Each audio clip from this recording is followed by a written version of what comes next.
Welcome to another Filament. This is the segment where we talk about different filaments each week, and I try to inspire you to use a different material or use a popular material in a new way. This week though, isn't about anything new, it's about PLA. A few weeks ago I made a video saying don't put everything in PLA, and a lot of people took that as PLA isn't good or I'm trashing PLA. But PLA is the OG go-to filament for a bunch of reasons, and that's what we're going to talk about today. Before I do though, I do want to explain the reason why I'm doing this segment is Prusa challenged me. They said if I can get a certain number of views on 3D printing videos, they'll send me a Core 1.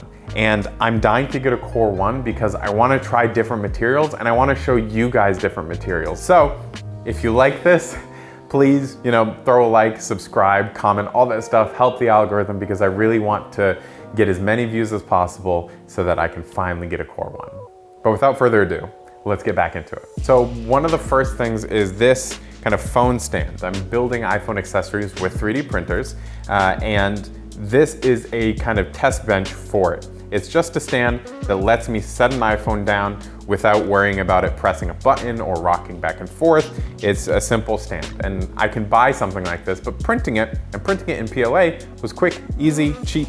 It took no time at all. So that's a good use for PLA. When you need something quick and it doesn't need to really hold any stress. Another thing that I made is the headphone holders for my desk.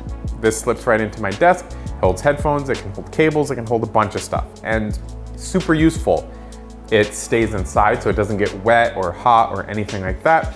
And headphones aren't heavy, so there's not a lot of stress. If I was trying to hang something that was 20 pounds, no, PLA would not work for this. But I'm not. I'm holding something that is maybe a pound, so PLA worked great.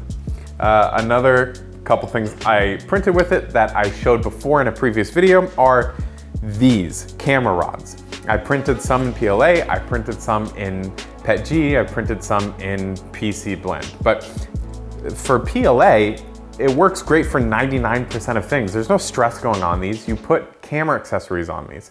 And I needed something quick, fast, that just works. And PLA is that. When I'm testing things out and I want to make sure they print well, print it in PLA and go from there. That's kind of the strength of PLA.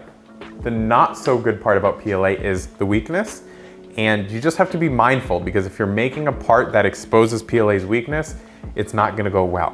That's it for now though. Thank you so much for watching, and I'll catch you next time.